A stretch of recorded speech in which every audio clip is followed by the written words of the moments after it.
사랑하는 기억국 감자 우리 빠꽁시대 빡친 친구 여러분들 반갑습니다. 아까쯤에 이제 부산에서 친구들한테 좀 전화가 왔는데 내 친구는 아니고 니네 친구야. 네, 걔네 지금 중학교 3학년인데 초연중학교에 다니고 있대요. 근데 이제 그 친구들이 저한테 선생님한테 뭐라 그러면 람보쌤 섹시하다고, 람보쌤 최고라고, 진짜 웬만한 아이돌보다 예쁘다 이런 얘기를 해줬는데 그 진심을 선생님 받아들이도록 하겠습니다. 자, 그렇다면 지금부터 선생님과 함께 공부할 거 1920년대 자 어떤 통치 방식이 나오는가 자 요거 알아보고 가도록 할 거야. 자 1920년대가 되면 무슨 통치? 문화 통치. 무슨 통치? 문화 통치. 무슨 통치라고? 네, 문화 통치. 자, 여러분들 1910년대 자 일본이 했었던 방식이 바로 뭐였니? 네, 무단 통치였지. 그래서 무단 통치라는 것은 일본이 우리를 강압적으로 누르는 거야. 근데 여러분들 강압적으로 눌렀더니 자 우리가 눌렸어 안 눌렸어? 눌리지 않았어. 그치? 우린 눌리는 민족이 아니야. 그러니까 총각 칼로 우리를 아무리 압제한다고 해도 우리는 뭐야 이 시댕아 이렇게 얘기했는데 걔네가 좀 욕 좀 해달래. 그래서 선생님이 지금 이런 시댕하면서 어떻게 해요? 우리 눌려요 눌리잖아요? 네, 절대 눌리지 않습니다.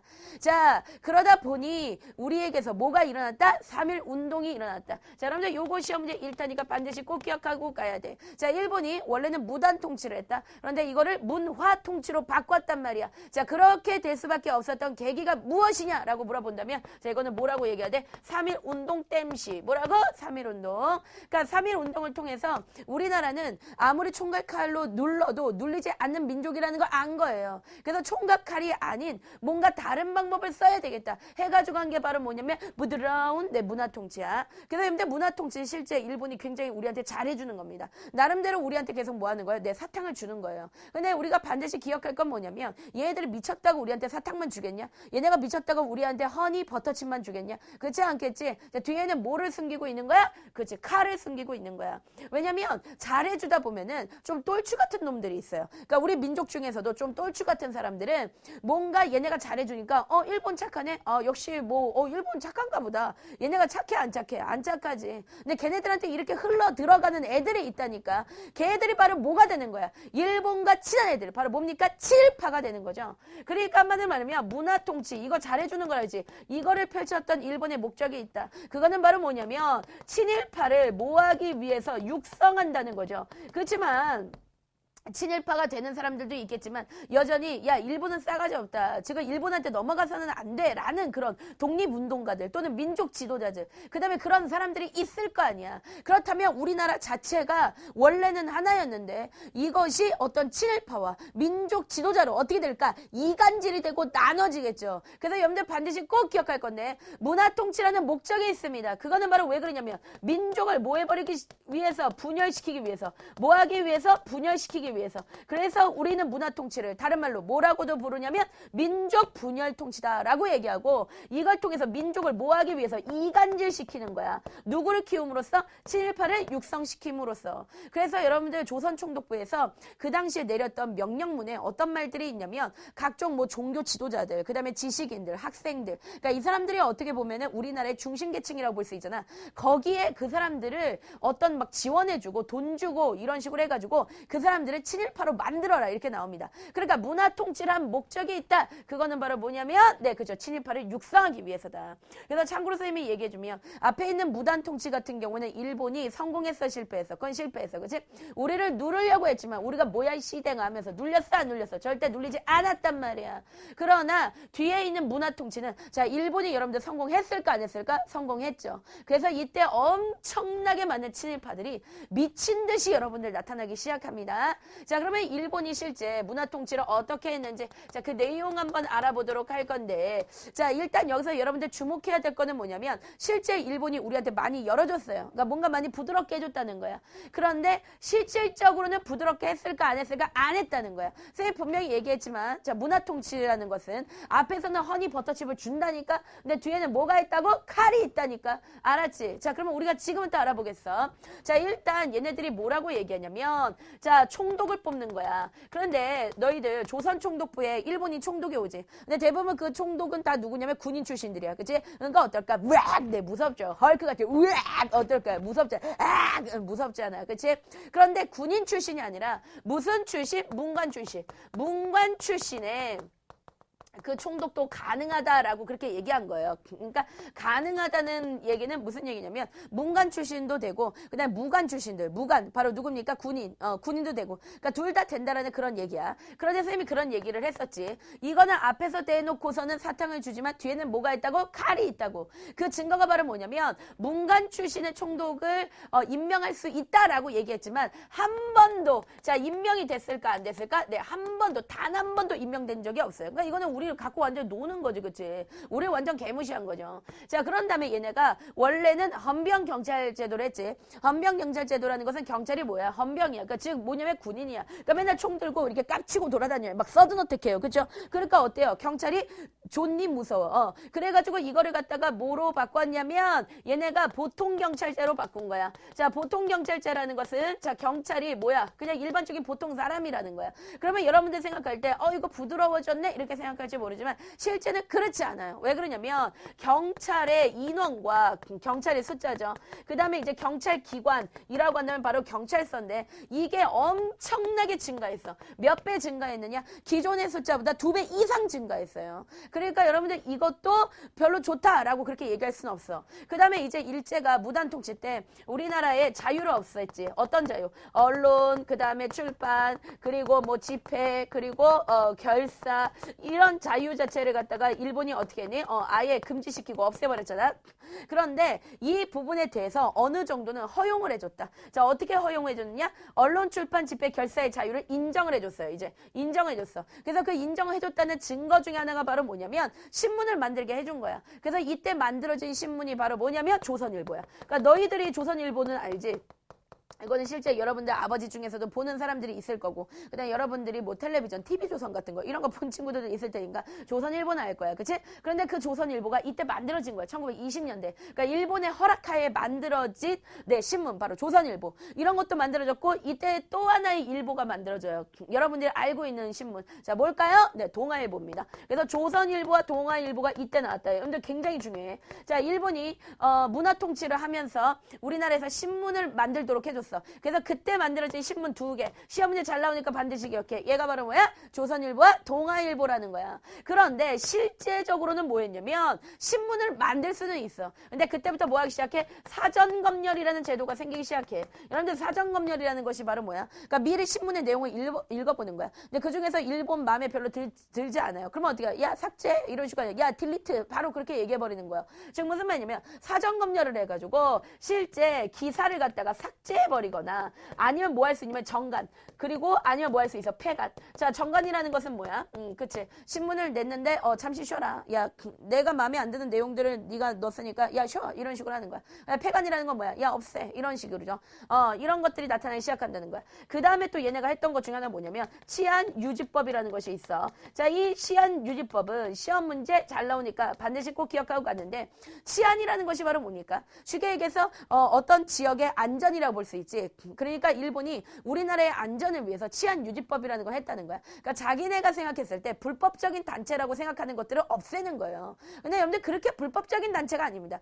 여기서 일본이 얘기하는 불법적인 단체는 바로 뭘까? 독립운동하는 단체겠죠. 그죠? 걔네들이 불법이지. 우리나라 입장에서는 일본이 불법이고, 그치? 어쨌든 간에 일본 애들이 그런 단체들을 없애버려. 어떤 조선의 안전을 위해서. 그게 바로 뭐냐면 치안유지법이야. 그런데 이때 어떤 일본의 악이 되는 그런 단체를 없앴는데 그때 가장 많이 없앴던 단체 중에 하나가 바로 뭐냐면 사회주의, 대표적으로 사회주의 단체들을 많이 없앴다. 여러분들 사회주의 같은 경우에 앞에 사회 시간에 여러분들 많이 배웠죠. 그 때문에 여러분들 사회주의에 대해서 당연히 알아야 되는데 너희들 사회주의에 대해서 잘 모르는 친구들이 있기 때문에 잠깐 선생님이 설명해 주고 갈게. 자, 여러분들 사회주의하고 공산주의는 다른 건데 그래도 비슷한 개념으로 좀 알아들으면 돼. 자, 북한이 지금 선택하고 있는 게 바로 뭐니? 사회주의야. 사회주의라는 건 뭐냐면 사회 전체가 다 잘 살면 안 되냐 이런 데서 나온 거예요. 자, 여러분들 사회주의입니다. 무슨 뜻이에요? 사회 전체가 다 잘 살면 안 돼 이런 뜻이야. 그럼 사회에는 어떤 사람이 살까? 예를 들어 선생님처럼 부자도 살겠고 근데 확인하지 않아도 확인할 수 없잖아. 그치? 그럼 부자다. 게임머니 겁나 많아. 그러니까 선생님 같은 부자도 있겠고 그 다음에 앞에 있는 도라에몽 PD님처럼 노숙자도 있겠고 뭐 이렇겠지. 근데 이제 선생님은 살기 좋을 거예요. 그러나 앞에 있는 도라에몽 PD는 월급이 0원입니다. 대신 선생님의 사랑을 값으로 받고 있죠. 근데 이제 저분 같은 경우에는 어쨌든 간에 돈이 없단 말이야. 그러니까 어쨌든 부자들은 잘 먹고 잘 살지만 가난한 사람들 잘 먹고 잘 살기가 쉽지가 않죠. 그러니까 부자나 가난한 노동자도 모두 다 잘 사는 사회. 그러니까 모두 다 잘 사는 사회. 그게 바로 뭐야? 사회주의라는 거야. 그래서 일단 여러분들 선생님이 사회주의에 대해서 뒤에서 계속 나오기 때문에 내가 잠깐 설명하는데 사회주의는 그 사회 안에 있는 최하 계층들을 굉장히 중요시해요. 그러면 사회 안에 있는 최하 계층 바로 누굴까요? 농민과 노동자입니다. 그러니까 이 농민과 어떤 노동자들의 편이나 또 이들의 이권을 위해서 움직여지는 단체가 바로 뭐냐면 사회주의 단체 이런 거라고 생각하면 되는데 이런 것들이 만들어졌어. 그런데 이 사회주의 단체를 기본적으로 일본은 굉장히 싫어해. 왜냐면 사회주의가 일본을 싫어하기 때문에 그래. 왜냐면 사회주의는 일단 일본과 같은 제국주의 자체를 안 좋아해요. 그러니까 제국주의라는 건 다른 나라를 점령해가지고 식민지로 만드는 거야. 그러니까 당연한 거지만 그런 걸 싫어하지. 그래서 얘네가 일본에 대항을 많이 하니까 일본 입장에서는 사회주의 단체 같은 그런 단체들을 없애버렸다. 그게 바로 뭐냐면 치안유지법이야. 내가 이 부분을 왜 자세히 얘기하냐면 시험에 나오면 애들이 몰라서 틀려버려요. 그러니까 사회주의 단체 같은 이런 단체들을 없앤 법 그게 바로 뭐다? 치안유지법이다. 네, 요것까지 우리 친구들 기억하고 가야 돼. 그 다음에 이제 일본이 어떤 교육의 기회를 확대해줬어요. 그죠? 자, 그 전까지는 교육을 받을 수 있니 없니? 없어. 그런데 교육의 기회 자체를 어떻게 확대시켜줬단 말이야. 그런데 이때 확대할 때 어떻게 학교의 숫자 같은 거 자 이런 것들을 갖다가 엄청나게 증가시켰다. 그러면 당연한 거지만 우리나라 입장에서 좋은 거야? 나쁜 거야? 나쁜 거야. 자, 왜 나쁜 거냐? 원래는 좋아야 되지. 근데 나쁜 거야. 왜냐면 학교의 숫자는 늘어났어. 그렇지만 누구만 가? 일본 놈. 누구? 일본군. 누구? 일본 놈만 가는 거야. 그러니까 무슨 말이냐면 자, 한국인들은 그 학교에 갈 수 있다 없다? 갈 수 없습니다. 출입 자체가 아예 안 됩니다. 그렇죠? 그러니까 가기는 가. 그냥 몇몇만 가는 거고 거의 못 간다는 거야. 그 다음에 여전히 뭐는 안 돼? 네, 고등교육 자체는 아예 안 된다는 거예요. 그러니까 아주 초보적인 것들만 우리한테 가르치는 거야. 그 1 더하기 1은 창문 이런 거 배워서 뭐 하냐고. 그렇죠? 아니면 1 더하기 1은 귀요미. 네, 우리 친구들 지금 많이 했습니다. 우리 특히 네, 우리 초연중학교 친구들, 우리 부산에 있는 초연중학교 친구들, 네, 선생님한테 섹시하다고 했던 친구들 지금 반했죠? 1 더하기 1은 귀요미. 네, 2 더하기 2는 뭐였지? 귀요미. 네, 몰라. 이런 거 안 해도 돼. 자, 어쨌든 간에 자, 이런 고등교육기관 이런 것들을 없애버렸다. 요까지 우리 친구들이 기억을 하고 가면 되는 거야. 이것이 바로 일본이 했었던 바로 뭐다? 네, 문화통치다. 이것까지 기억할게요. 자, 그러면 일본은 도대체 1920년대 자, 어떻게 산업 침탈했는지 지금부터 알아보도록 하겠는데 그건 바로 뭐냐면 산미 증식 계획. 뭐라고? 산미 증식 계획. 뭐라고? 산미 증식 계획. 네, 산미 증식 계획입니다. 자, 여러분들 지금부터 선생님과 함께 산미 증식 계획에 대해서 알아보도록 할게요. 자, 여러분들 산미라는 것 자체가 바로 뭘까? 자, 미자는 쌀미자야. 그죠? 그러니까 쌀을 생산한다. 이런 뜻이야. 그런데 어떻게 증식, 많이. 그죠? 그러니까 쌀 생산을 늘린다. 이게 바로 산미 증식 계획이다. 그러면 지금부터 이제 선생님이 알려주겠는데 산미 증식 계획을 했던 것은 바로 일본이 뭐가 되면서 공업화가 되면서 그랬던 거야. 자, 일본이 공업화가 돼. 자, 그러다 보니까 사람들이 모두 다 어디로 몰리기 시작할까? 자, 공장이 많은 도시로 몰리기 시작했어. 자, 그러다 보니까 농사 짓는 사람들이 없어지는 거야. 그러면은 도시에 살고 있는 사람들은 당연한 거지만 쌀이 부족하기 시작했지. 자, 그러다 보니까 일본의 쌀이 뭐하기 시작했다? 부족하기 시작했다. 그러니까 일본의 쌀이 부족하니까 일본 입장에서는 이거를 어떻게 해결할까 고민한 거야. 자, 어디서 해결하면 돼? 그렇지. 우리나라에서 해결하면 돼. 그런데 여러분들 아시겠지만 우리나라도 역시 어때요? 네, 곡식이 부족하죠. 그래서 선생님처럼 빼짝 말라 있었단 말이야, 사람들이. 자, 그런데 어떻게 우리나라에서 이것을 해결해 보려고 한 거죠. 그래서 여러분들 기억하고 가면 됩니다. 산미 증식 계획을 했었던 목적이 있다. 그 목적은 바로 뭐냐면 지금 일본에서 뭐가 부족해? 식량이 부족해. 이걸 갖다가 우리는 식량난이라고 하는데 이것을 어디에서? 그렇지, 조선입니다. 자, 조선에서 해결해 보려고 하는 거. 자, 그게 바로 뭐냐면 산미 증식 계획. 근데 얘네들이 말은 뭐라고 얘기했냐면 야, 너네 나라 쌀을 그냥 가져가진 않을게. 너네 나라 쌀을 증가시킬 수 있도록 우리가 방법을 알려줄 테니까 여러 가지 좋은 방법을 알려주겠다는 거야. 그래서 쌀 생산이 증가되면 그 증가된 만큼만 가져가겠다라고 구라를 친 거예요. 알았어요? 얘네가 아주 구라대망이야. 그냥 사람을 낚는 어부야. 그치? 그래서 엄청나게 구라를 쳤습니다. 자, 어쨌든 증산되기 위해서 자, 어떤 노력을 하였는가? 자, 일단은 품종 개량을 해요. 품종 개량.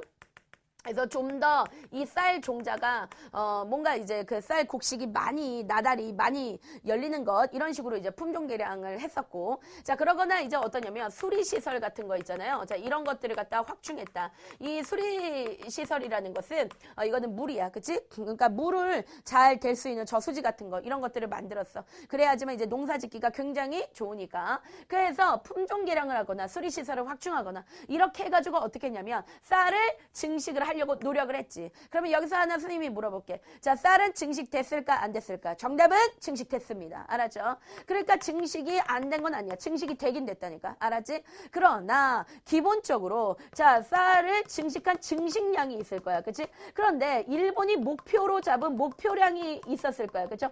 증식이 되기는 됐지만 목표량보다는 어땠다? 엄청나게 미달됐다. 뭐라고? 미달됐다고. 목표량보다는 어떻게 했다고? 미달됐다고. 자, 그러니까 당연한 거지만 일본 애들이 증식된 양보다 훨씬 더 많은 양을 어떻게 일본으로 가져갔다는 거야. 자, 그러다 보니까 안 그래도 우리는 굶어 죽고 있었어. 그런데 그렇게 많은 쌀을 갖다가 그렇게 가져가니까 당연한 거지만 우리는 어땠을까? 네, 더 굶을 수밖에 없는 그런 상태가 되겠죠. 그래서 이것으로 인해서 자, 조선에 엄청난 식량난이 오기 시작해.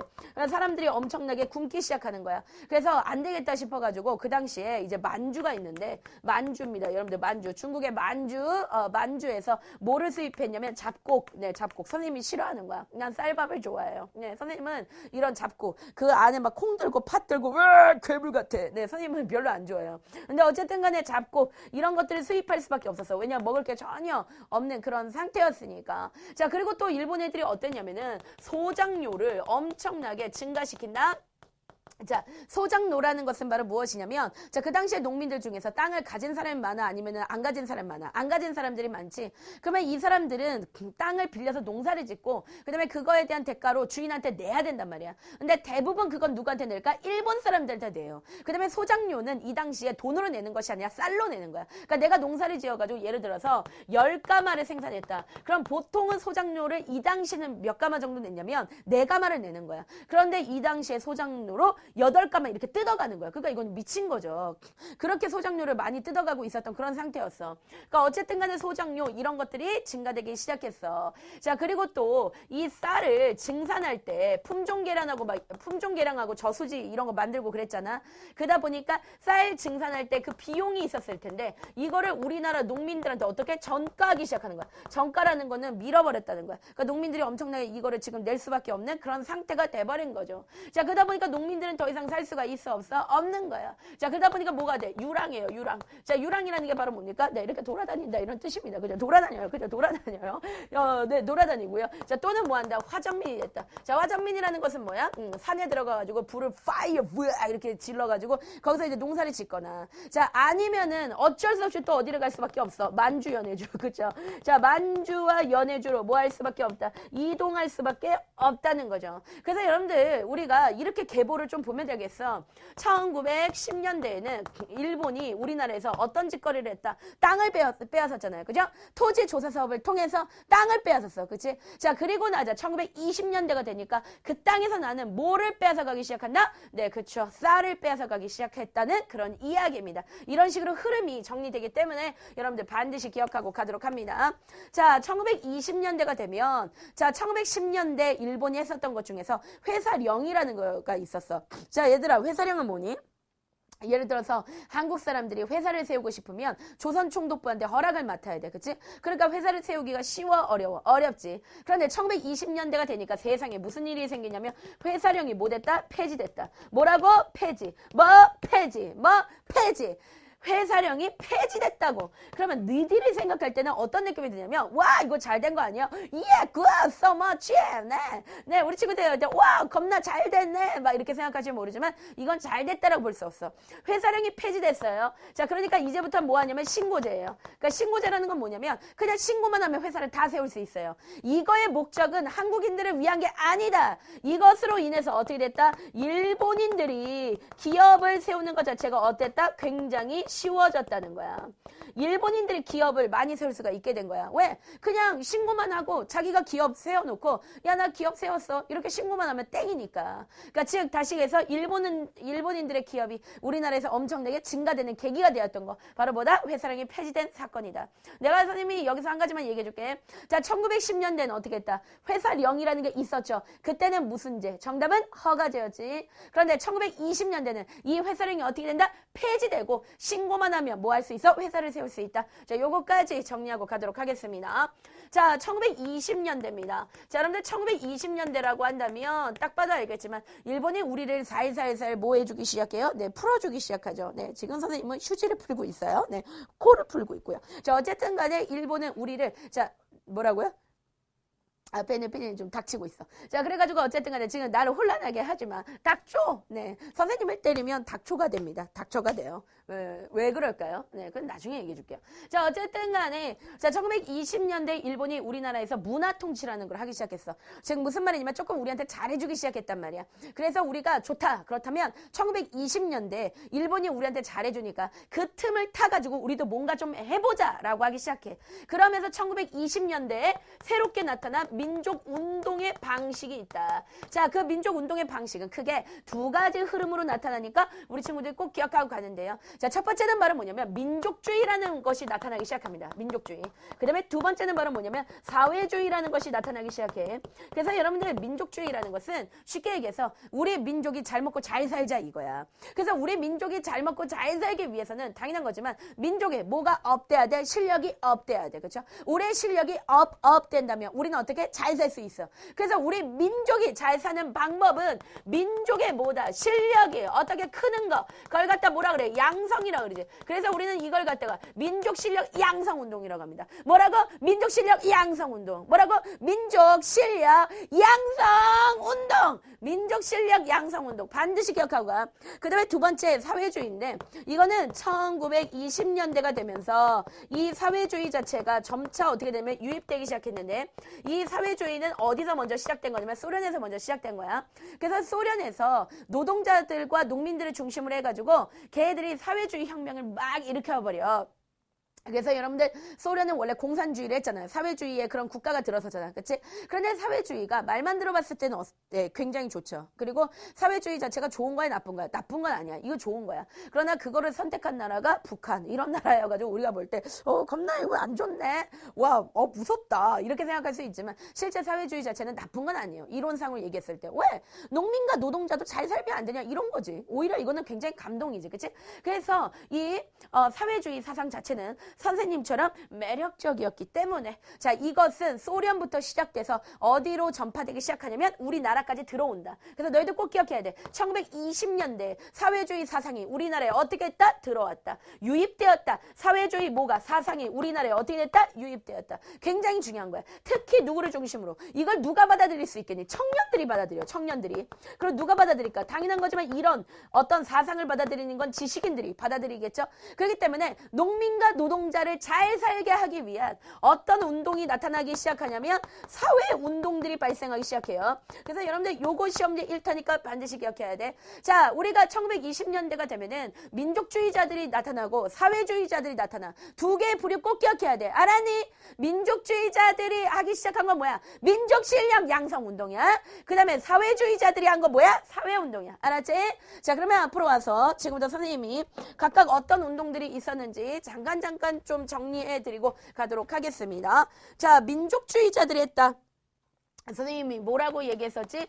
민족 실력 양성 운동이다 라고 그렇게 얘기했었지. 그래서 이 우리의 실력을 키우는 거야. 근데 특히 어떤 분야에서 키우는 거냐면 경제라든가 또는 어떤 분야냐면 문화라든가 자 또는 어떤 분야냐면 네, 교육이에요. 그러니까 우리의 실력을 키울 수 있는 건 당연한 거지만 경제적으로 잘 먹고 잘 살아야 돼. 그치? 그 다음에 또 문화적으로도 또 발전돼야 돼. 그리고 그뿐만 아니라 또 어떠냐면 이런 네, 교육 면에서도 우리가 어떻게 해야 돼? 발전해야 된단 말이야. 자, 그게 바로 뭐냐? 민족 실력 양성 운동이다. 그럼 각각 어떻게 나왔는지 지금부터 이제 선생님이 정리해주고 가도록 하겠습니다. 자, 일단 경제 분야야. 경제 분야에서 나타난 실력 양성 운동은 바로 네, 여러분들 네, 왜 갑자기, 네, 그죠? 네, 갑자기 기억 안 날 뻔했는데 또 났어. 물산 장려 운동. 뭐라고? 물산 장려 운동. 뭐라고? 물산 장려 운동. 자, 이 물산 장려 운동은 누가 시작했냐면, 자, 평양에서 먼저 시작됐습니다. 그래서 여러분들 우리가 지금 생각할 때는 뭐 이제 북부지방 하면은 좀 개무시하죠. 아니, 뭐 얼마나 잘 살아. 뭐 이렇게 생각하는데, 그런 생각하면 안 돼. 여러분들, 이 당시에 굉장히 잘 살았어요. 이 당시에는 여기가, 이 일제강점기 때는 특히 이 북부지방이 굉장히 발전되어 있었어. 자, 그래서 이 평양에서 굉장한 부자가 있었습니다. 그 아저씨가 바로 누구냐면 조만식 아저씨예요. 조만식. 이분 같은 경우 그 당시에 평양 메리아스 공장 같은 거 그거를 이제 운영하면서 굉장한 자본가, 굉장한 이 돈이 많은 그런 사람이라고 그렇게 생각하면 되겠는데 이 물산 장려 운동을 한 목적이 있어. 그것은 바로 왜 그러냐면 일본으로부터 우리가 뭐 하기 위해서? 자립하기 위해서. 근데 어떻게? 경제적으로. 무슨 말이냐면 일본이 우리나라에 자꾸 자기네 기업을 갖다가 막 세운다. 그런 다음에 자기네 물건을 우리한테 강제로 팔아넘겨. 자, 그러다 보니까 우리나라의 민족 자본이 어디로 흘러가? 일본으로 흘러가. 이 돈줄을 어떻게 돼? 막아야 돼. 그치? 그래야지만 우리가 뭐 할 수 있어? 독립할 수 있는 거예요. 그러니까 뭔가 우리가 일본으로부터 경제적으로 자립하기 위해서는 어느 나라 물건 쓰자는 거야. 물산 장려 운동의 핵심은 바로 이거야. 어느 나라 물건 쓰자는 거야. 정답은 국산품이죠. 국산품을 애용하라는 거야. 그러면 국산품을 애용하라는 것은 다른 말로 얘기했을 때 일본 상품에 대해서는 뭐라고 얘기해? 뭐라고? 그게 바로 뭐야? 일본 상품 어떻게? 배척. 그러니까 국산품을 애용하고 일본 상품은 배척. 그쵸? 국산품을 애용하고 일본 상품은 배척. 네, 이렇게 하면 되죠. 그러니까 이게 바로 뭐냐면 물산 장려 운동이다라고 생각하면 돼. 그래서 이때 외쳤었던 뭐 여러 가지 구호들이 있는데 뭐 가장 대표적으로 뭐 이런 것들이 있습니다. 가끔가다 시험 문제 나오니까 자, 내 살림 내 것으로. 내 살림 내 것으로. 이거 자체가 국산품 애용이잖아. 그러니까 내가 하는 살림을 내 것이라는 게 뭐야? 그치? 그러니까 우리나라 상품 쓰자는 것이고 그 다음에 네, 조선 사람입니다. 조선 사람 그 다음에 뭐라고 구호로 외쳤을까? 조선것. 네, 조선것.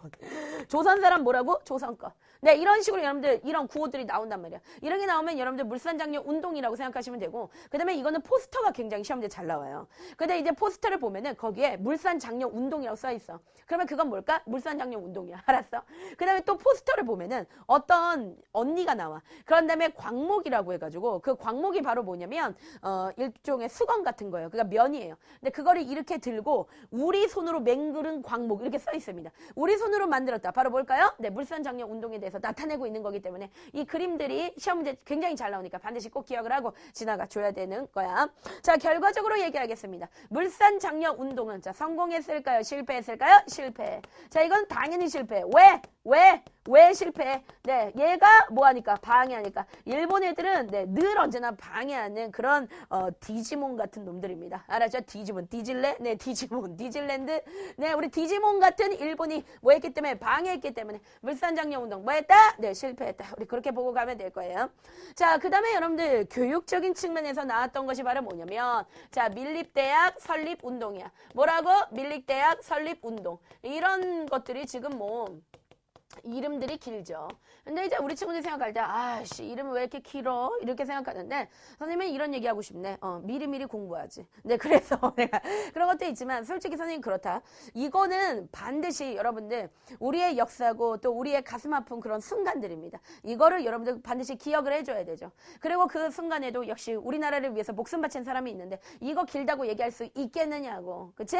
절대 길다고 얘기할 수 없어. 자, 그러면 지금부터 밀립대학 설립 운동에 대해서 알아보도록 하겠습니다. 밀립대학 설립 운동은 뭐냐면 쉽게 얘기해서 대학을 만들자는 거야. 대학을.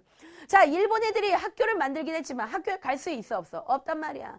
그리고 고등교육기관은 우린 못 가요. 대학 같은 데 우리 가요 못 가요? 못 간단 말이야. 그러니까 뭔가 우리 손으로 자, 이것을 한 이유가 있습니다. 목적이 바로 뭐냐면 우리 손으로 뭘 만들어 보자. 고등교육기관을 한번 만들어 보자. 자, 그것이 바로 뭘까? 그치, 대학이야. 그러니까 대학을 한번 만들어 보자 라고 얘기한 거야. 그래서 이때 만들어진 것이 바로 뭐냐면 자, 이것이 만들어졌어. 네, 밀립대학 기성회가 만들어집니다. 뭐 이거는 뭐 책마다 밀립대학 설립 기성회 뭐 이렇게 나올 수도 있고 그 다음에 밀립대학 뭐 성금 기성회 뭐 이런 식으로 나올 수 있어. 그래서 밀립대학 기성회라는 것이 만들어져. 그래서 여기서 뭐를 하기 시작하냐면 이게 중요한 거야. 자, 무슨 활동하기 시작한다? 모금 활동을 해요. 그렇죠? 돈을 모금합니다.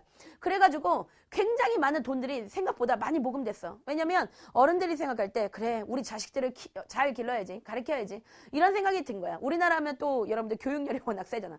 그래가지고 이때 나타났던 구호가 조선 천만인이 한 사람당 1원씩 이런 말이 있습니다. 그러니까 1원씩만 내도 대학을 설립할 수 있다 이렇게 얘기를 한 거죠.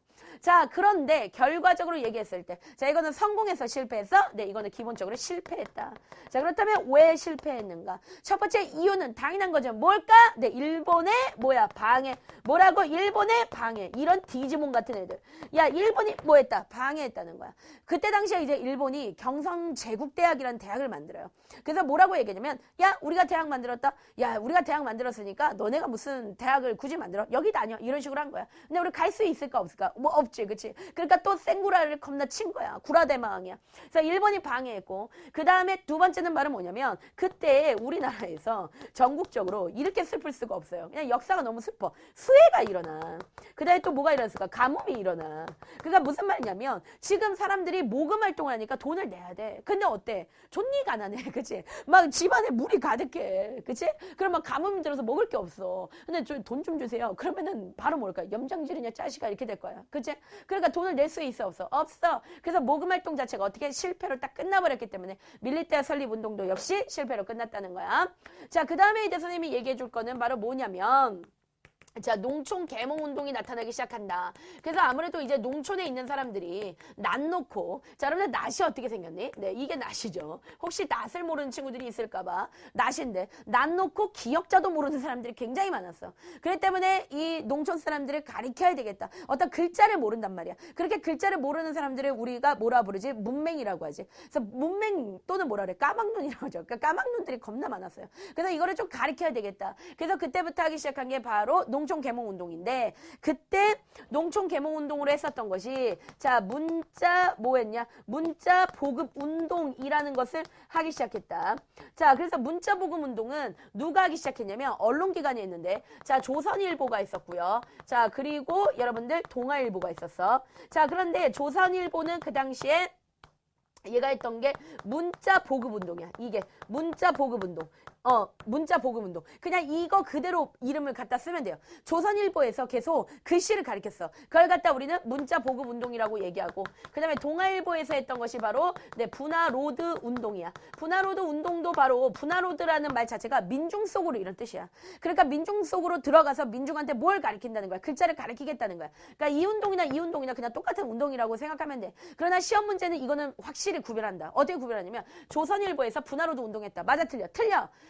조선일보는 뭐야? 문자 보급 운동이고 동아일보가 한 게 바로 뭐야? 분화로드 운동이다. 여기까지 기억하고 가고 그 다음에 자, 농촌에서 드디어 나오죠. 농촌에서 농촌 사람들을 계몽하기 위한 농촌 계몽 운동이 나타나는데 그때 계몽시키기 위해서 자, 만들어진 게 있어. 그게 바로 뭘까? 야학. 자, 그러면 야학이라는 게 뭐예요? 밤늦게 하는 학교입니다. 그죠? 밤늦게라도 가르치기 시작하는 거죠. 그 다음에 강습소, 이런 것들을 만들어. 그래서 강습소도 역시 이제 학원 같은 거지. 그래가지고 사람들한테 가르치기 시작했다는 거야. 그런데 선생님이 한 가지만 얘기하는데, 여기서 선생님이 우리 친구들 헷갈릴 수 있는 거 한 가지만 얘기할게. 민족 실력 양성 운동은 선생님이 몇 년대에 일어났다 그러니? 1920년이죠. 그치? 1920년대 일어났죠. 시험 문제 나와. 물산 장려 운동은 1920년대 발생했다. 맞아, 틀려? 맞아.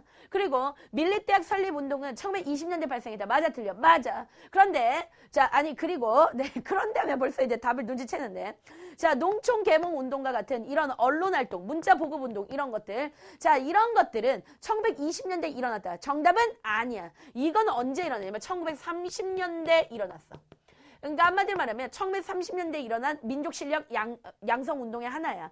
근데 지금 너희들이 공부하고 있는 파트에 이 부분이 들어가 있는 교과서에 나와 있는 학교도 있고 교과서에 안 나와 있는 학교도 있어요. 그런데 1920년대에 어떤 민족 실력 양성 운동이라는 게 처음으로 시작됐어. 그리고 그 민족 실력 양성 운동에는 이런 것들이 있다 하면서 이것도 대표적인 민족 실력 양성 운동이야.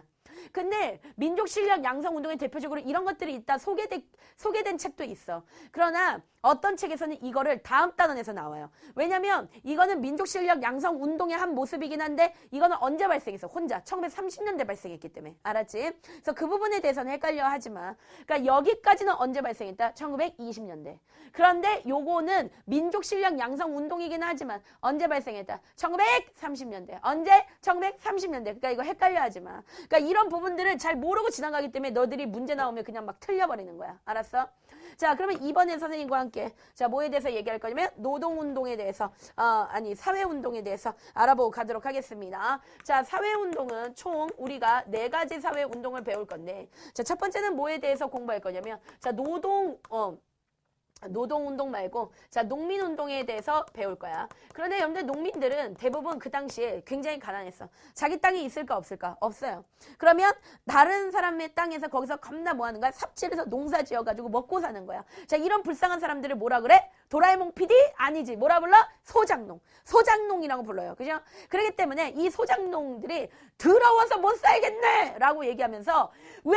이런 걸 일으켜. 그래서 우리는 농민운동을 다른 말로 소작쟁이라 그래. 뭐라고? 소작쟁이. 농민운동은 다른 말로 뭐라고? 소작쟁이다. 그렇게 얘기를 하는 거야. 그러면 농민운동이 왜 일어났느냐? 당연한 거지만 자, 그 원인을 보면요. 선생님이 아주 간단하게 정리해 줄게. 자, 일단 우리나라에서 뭐를 했어? 토지 조사 사업을 했어. 그치? 그리고 계속 이어서 우리나라에서 뭐 했어? 산미 증식 계획을 했어. 그 다음에 당연한 거지만 일본인 지주들이 많아졌어요. 그 당시에 우리나라에. 그리고 한국인 지주들도 있어. 그런데 기본적으로 지주? 바로 뭐야? 땅 주인이지. 근데 얘네들이 겁나 횡포가 굉장히 심했단 말이야. 자, 그러다 보니까 당연한 거지만 자, 농민들의 불만이 뭐 한다? 쩔어! 뭐? 쩔어! 농민들의 불만이 쩔게 되는 거예요. 열받는 거예요. 그러니까 농민들이 으쌰으쌰 하면서 도저히 이렇게 살 수 없다면서 이들이 원했던 주장이 있어. 그거는 뭐냐면 일단 소작료를 인하라는 거야. 그 소작료를 인하라는 가장 대표적인 농민운동이 있어. 그게 바로 뭐냐면 암태도 소작쟁이. 암태도 뭐라고? 소작쟁이. 가끔가다 시험에 나오기 때문에 암태도 소작쟁이 정도는 알아야 되는데 이 암태도는 전라도에 있는 섬입니다. 그런데 이 섬에 문제철이라는 겁나 시빠빠 룰라가 있었어. 얘 지주야. 땅 부자야. 부동산 재벌이야. 부자야.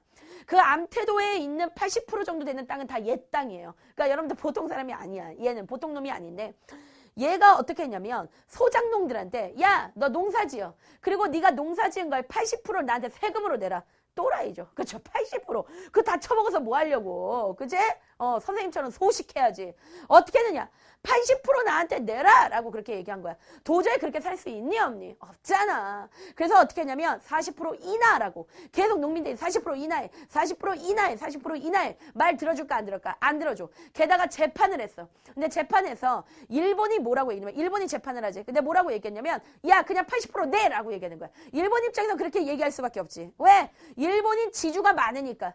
일본 동양청식 주식회사도 역시 어때? 80%의 그 세금을 걷어들이고 있었단 말이야. 야 그냥 내라면 내, 까라면 까 이런 식으로 한 거야. 근데 농민들이 뭐라고 얘기하냐면 창자가 붙더라도 그거를 아사동맹이라고 그래. 이런 거 외우지 마. 근데 역사 속에 있는 얘기야. 아사동맹. 아사가 뭐야? 굶어 죽겠다는 거야. 나 굶어 죽겠더라도 나 그렇게 못한다 그렇게 얘기한 거야. 그래서 결과적으로는 어떻게 됐느냐? 암태도 소작쟁이는 암태도에 있는 농민들이 승리했습니다. 그래서 80% 세율에서 40%로 낮춘 거죠. 그게 가장 대표적인 바로 뭐냐면 농민운동의 가장 대표적인 이 암태도 소작쟁이가 있어. 자, 그 다음에 이번에 이쪽으로 와가지고 선생님이 그 뭐에 대해서 알아볼 거냐면 노동운동에 대해서 알아보고 할 거야.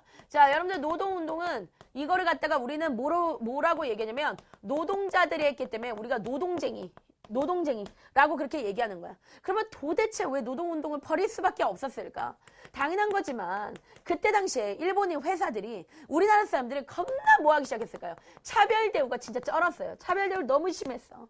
그래가지고 너무 심하게 강제 노동, 어떤 강제 노동과 그 다음에 가장 대표적인 그런 뭐 임금, 저임금이지. 저임금, 그 다음에 장시간, 장시간 근무 막 이런 것들에 시달리기 시작하는 거야. 그 다음에 이제 구타 이런 것들에 시달리기 시작하는 거야.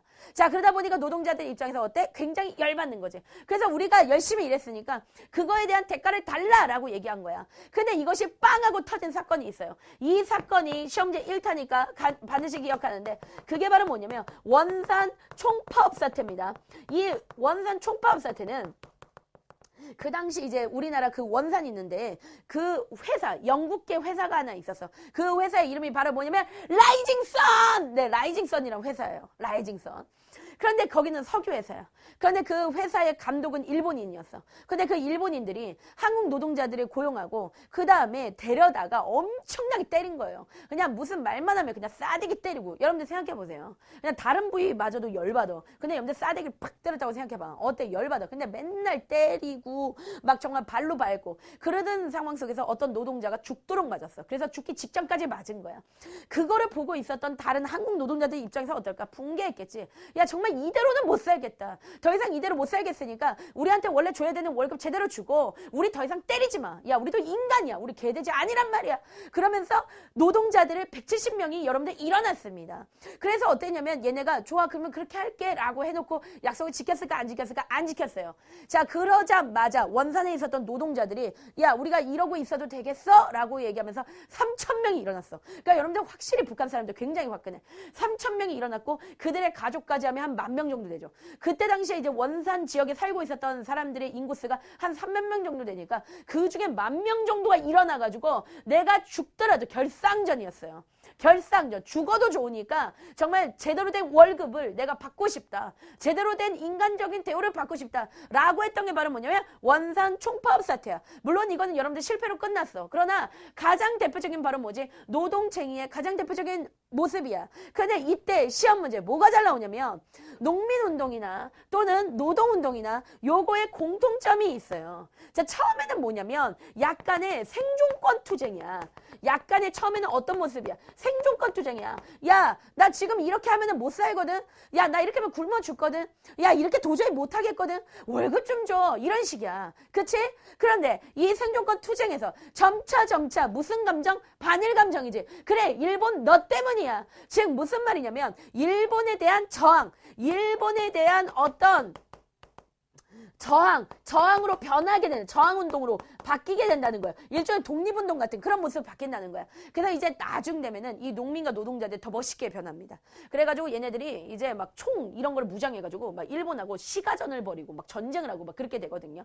그러니까 어쨌든 간에 여러분들 기억하고 가야 돼. 농민운동과 노동운동은 원래 처음에는 성격이 생존권 투쟁이었어. 단순한. 근데 나중에 결국 일본에 대한 저항운동으로 발전했다는 거. 요거 시험 문제 1타니까 반드시 기억해야 돼. 그 다음에 세 번째 나오는 사회운동은 소년운동이야. 야, 소년이라는 건 바로 뭘까? 바로 너희들 같은 애들이 소년이야. 그러니까 너희들 같은 애들, 아니, 너희들보다 조금 어린 애들이죠. 그럼 누굴까요? 초딩이죠. 중딩보다 어린 애들 초딩인데 이 초딩을 부를 수 있는 말이 없었어요. 우리가 지금은 뭐 초딩, 초글링, 개초딩 뭐 이런 식으로 부르지만 그리고 사실은 좋은 말이 있죠. 자, 무슨 말이 있습니까? 어린이죠. 어린이. 우리가 지금은 어린이라 부르지만 그 당시에는 이놈의 시끼가 그냥 그리고 어린이들은 엄청나게 무시했단 말이야. 그래서 어린이들에 대한 무시가 있었기 때문에 딱히 소년을 부르는 말도 없었다. 자, 그래서 누가 천도교의 방정환. 누구? 방정환. 천도교의 방정환입니다. 천도교. 이 사람 뭐라고? 천도교야, 천도교의 방정환이 어린이라고 처음으로 불러준 거예요. 너무 감동적이죠. 그리고 대박. 뭐까지 만들었어? 어린이날. 그래서 이분이 어린이날까지 만든 거야. 그래서 이게 바로 뭐냐? 소년운동이야. 어린이하고 어린이날. 자, 그 다음에 네 번째 뭐냐면 형평운동인데 이 형평운동이라는 건 쉽게 얘기해서 내가 지금 차별을 받고 있어. 그래서 나도 평등하다. 야, 똑같이 대해줘. 이거 누가 했을까? 백정들. 그러니까 백정들이 사회적인 차별을 더 이상 이겨내지 못하고 야, 너나 나나 다 똑같고 너나 나나 똥 싸는 거 똑같고 너나 나나 똥 쌀 때 방귀 끼는 거 똑같고 너나 나나 콧구멍 2개고 너나 나나 다 똑같은 인간이야 라고 그렇게 얘기하는 거야. 뭐 너라고 해서 뭐 똥 쌀 때 무지개 똥 나오고 그런 거 아니다. 너나 나나 똑같은 인간이야. 그걸 얘기하기 시작한 거야. 그러니까 백정들이 했던 거 바로 뭐다? 형평운동. 우리는 평등하다. 그래서 이 포스터도 잘 나와. 근데 포스터에 뭐라고 써있냐면 형평이라고 써있어요. 근데 어떻게 써있냐면 이렇게 써있진 않아. 이렇게 써있진 않고 뭐라고 나오냐면 이렇게 써있어요. 네, 귀엽지? 겁니 귀여워. 이렇게 써있어요. 이게 바로 뭐야? 형평운동. 그러니까 포스터에 이런 말들 들어가 있으면 이거 형평운동이구나. 자, 그러면 다시 한번 마지막 정리할 거야. 민족 실력 양성 운동은 누가 있다고? 민족주의 계열. 근데 뭐뭐가 있다고? 물산장려 운동, 밀립대학 설립 운동, 농촌개몽 운동 뭐 이런 것들이 있어. 그치? 언론들이 했었던 운동이야. 그래서 이거는 어떤 책에서는 뭐 언론들이 했었던 활동 뭐 이런 식으로 나와. 그거는 그냥 너희들 보면 돼. 중요한 거 아니야. 그 다음에 사회주의자들이 했었던 사회운동이 뭐가 있어? 농민운동, 노동운동, 소년운동, 형평운동. 여기까지입니다. 여기까지예요. 자, 다음 이 시간에 선생님과 함께 1920년대 우리 독립군들이 어떻게 싸웠는지 다음 이 시간에 보도록 하겠습니다. 자, 친구들, 아이뷰 안녕!